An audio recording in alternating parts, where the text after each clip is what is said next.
In this video, I'm going to show you how to install the Sideband app on your Android devices. This way you could communicate with your RNodes. In my previous video, I showed you how to flash the RNode firmware on your Heltec V3. Now we're going to show you how to install the app. Now to start, you need to go to the GitHub page. I'm going to leave a link for that in the description. Just scroll down until you see the APK file and go ahead and download that file. Now you might get a warning message just like this one. Just click on download anyway and let it download.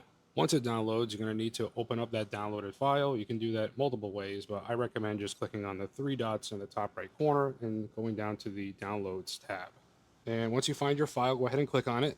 It's going to start to load, but then you're probably going to get some other warning message. Go ahead and click on Settings, and then turn that toggle on right there. It should take you back after that, and you should see the option to install now. Go ahead and install and let it finish. Once it's done, open the app. You're probably going to see some permission requests. Go ahead and click on allow. After you do that, if you see a guide or an introduction pop up, you did it. Now you just need to configure the app to connect to whatever RNode that you're going to connect to. I'm going to be making a separate video on that because there's so many mediums that you can use when it comes to Reticulum. It's not just LoRa based, so we're going to be setting up a LoRa node with Reticulum in the next video and showing you how to configure it and set it up in your app so you can do some off-grid communications using Reticulum. Thank you very much for watching, and remember that safety is an illusion.